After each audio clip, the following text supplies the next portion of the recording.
those type of scenarios. those type of scenarios and stuff. So I got good. I got good at it. I was doing my thing and stuff like that.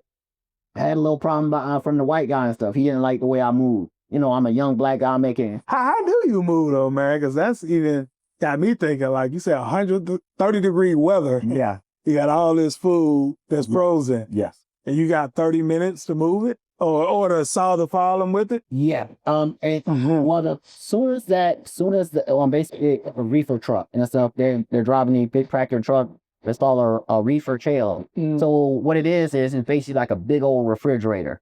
So if that refrigerator for some reason stops working, you only got so much time. They're keeping it sealed already to keep the contents cold. So like I say, being fresh out of the military, I'm quick with my feet. I'm fast with thinking and stuff. Okay, go to the mechanic. Wait, what's the problems? The mechanic, we can't fix it. Truck is inoperable. Cool. Do we got another reefer truck in the yard? Yeah, we got this truck. All right, cool.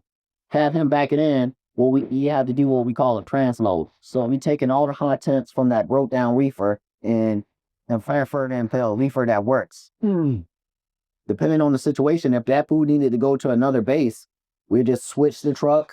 Yeah, we'll let the people know back in our headquarters was Kuwait. Like, hey, we had to do this. Truck was broke down, Clinton booters. This guy, the guy who's supposed to be going back to Kuwait, he's going to take the broken reaper, and then the guy who's had the broken reaper, he's still going to drive his loads since he's still supposed to do his stuff. He's going to drive it up by next day. But if the truck would have broke down and it's meant for our base, we could just we like, hey, talk to security. Hey, we got to get this in. Like, y'all finna be eating MREs. What you want? Steak at MRE. They get you through real quick. Plus, I was cool with everybody and stuff. Like, oh, okay, we got you all on the temperature. All right, good. Your truck go ahead. I get there so quick. What the other guy didn't like, I had a lot of connections and stuff. I'm getting good with people. Yeah. Stuff. He didn't like that. And stuff. You know, a young black man eating the same and stuff. Everybody loving him and stuff. And he keep handling business. Yeah. I could never was having business when it come to that. Oh yeah. Absolutely. Yeah. Okay. Got you. So how long you was over in Iraq during this time? I'll say during that time period, I was in Iraq for I'll say about a year and a half. But like I said, like my hunger for more, my hunger for greatness. I'm always driven to be great. No matter what I do, I have to be the best. It's not about talent. It's not about what. I'm going to outwork anybody who have those talents and gifts. I'm going to outwork them because they expect certain things. I don't expect nothing in life. I expect if you have a talent for it, nothing. That's how I live my life. So I'm grinding. I'm doing my thing. I'm making connections and stuff like this. I'm like, it got to a point to where it was so easy for me to do anything I needed to do and stuff. And then on top of that, I had connections with everybody, the veterinarian. So like, let's say if one of our trucks get hit with IED, they have to go through and inspect it to make sure that the food in that truck is still okay to be given out or to still be used. Yeah. So I had connections with them. And, you know, sometimes I have to go get them in the middle of the night. The security force and stuff, the MPs. Like, I had connections in all areas of the base where I need to, so I could get my job done quickly and efficiently. There you go. Connected. Yeah. That's big. Yeah. That's big. Yeah. Okay. So, any more experiences over Iraq? Like I said, I was working and the work became so easy to me. I started to get a little distracted and stuff. You know, I'm still a young black man making like over, you know, almost six figures a year, feeling myself. You know, I was like, man, I'm working out and stuff. I'm like freaking stuff. Yeah. So I had a couple, quite a few lady friends. Okay. My coworker didn't necessarily agree at first. He's like, Kevin, you know what? You be moving this way and you lot of dying. How about I'm gonna just I'll hire up to my I'm gonna just call in there and let them know.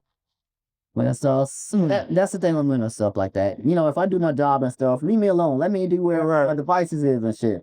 Yeah. So like I said, I'm young and stuff. I'm not thinking about like, you might get fired or you might get banned or blacklist. Yeah. Thinking, okay, you can challenge me. As alpha, brother and nigga I am. I'm like, whoa. Why? I mean, bro, you saying like he gonna make calls and stuff like that? Yeah. Why? I would say, this is here. I'll say jealousy. Yeah. Because the way I was moving, the way I was able to handle things and stuff, I'm levels above him. Yeah. And stuff. It's not because I'm just this super smart person and stuff, but because I cared to learn and work hard. He used all the other, because you have, workers. So he never like, oh, I don't want to learn this. He would allow them to work, it would do all the work. But man, I'm like, no, y'all just go do that. I'm doing this. This is my job and stuff like that. So he ain't like all that. So he basically he threatened me. I'm saying, okay, he threatened me. So, I feel challenged. So I'm gonna do what any man do. Okay, cool. I say, yeah, you go ahead and call him. And then I was like, once you finish, then you let me talk to them and let me tell them how you be looking down on these people, you talk down and you treat these people like they're nothing and stuff. I just went in on them and stuff like that. Yeah. And, of course, with any threat when you're a young black man, I was like, I don't give the job. I'll do I said another one. I'm young. That was my mentality. And hey, he came back and apologized, dude. Yeah. He came back and apologized. He came in, I'm heated. Once I get heated, man. Did you accept it? I accept it because I just wanted shit to be cool and stuff. And then, like, I had to check him on the way he was treating on guys. Yeah. And stuff. So, like, he came back. He's like, hey, Kevin, nobody's ever talked to me like that. And I apologize. You do your job and you do a great job at it and stuff. So basically, he was backtracking all the shit he was saying and stuff like that. Yeah. It was like, I didn't have a problem to do, but don't try to come at me like I'm not doing my job just because, I like to do a little extra crack. Yeah. With the ladies. Hey, whatever your preference in your relationship is cool. Don't worry about me and stuff. I'm young. Yeah. I'm doing my job. Whatever I do after work, let me do mine. If I'm pulling numbers like Westbrook and triple doubles every night, let's see my triple doubles every night. As long as I'm at work. In the work done. Yeah. Yeah. Gotcha. How were the women over in Iraq? We weren't working, or we weren't in the vicinity of the actual people of Iraq.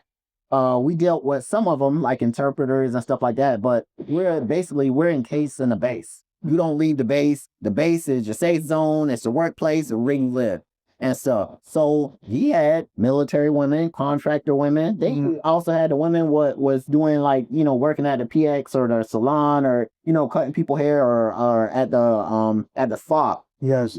So you had all those women. So basically that was the pool of women you had on base and stuff. So, like I said, I was a young, good-looking brother. So, I had some good times. I'll leave like that. I had some good times and stuff. The whole time I was there about a year, probably about a year and 4 or 5 months I was there. I had that block the whole time. We at war. We be getting incoming and stuff like that, but I'm having a blast. I'm a ball. You can't tell that. Doing war. Yeah, doing war. I'm having a blast. To me, it was fun. I'm used to that, and stuff like that. So we weren't getting attacked that much. So I'm like, okay, yeah, this is good. I had my own room, decked it out. Had my guys build me a custom-made team bed. Man, I had mirrors on the wall, and it's a trailer. You put that down, man. Put them in. Wow, I was fly. In a trailer. Wow. Fly. Hello, this is G Bass, Rise of the 1%, Rise Media. We on this Saturday evening about to get ready to knock out some podcast episodes with some individuals here in the city of Atlanta making some big moves. You can see here, look, this is how it goes down. Here when our guests come and sit down with myself, G Bass, other Rise of 1% of Rise Media, to have that conversation. To share a story, share the journey, share what you got going on. So listen, everybody got a story, everybody got a journey, and then you got some things going on, then you definitely can get with us and see if it'll be a fit to be on the Rise of 1% podcast and actually have that discussion with myself. It's going to be a link to a form you can fill out. You said www.theriseofthe1%.com/pod form. Again, www.theriseofthe1%.com/pod form. It's going to be in this video. You can fill that out, and we can see if it'll be a fit for you to come on and have that conversation with myself.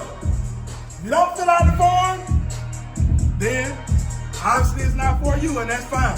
We're looking for those that's serious. Those that's serious about rising to the top 1% are already in the 1%. That's what we're looking to sit down with myself right here. As you can see, Rise Media, Rise to the 1%. This is how we get down.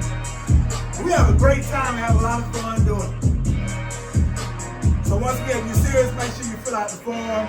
We'll look over the form, see if it's a fit. If it's a fit, we'll reach out. If not, we won't reach out. We'll just continue to move forward. But with that said, this is G-Bass. See you soon. Have a great one on purpose.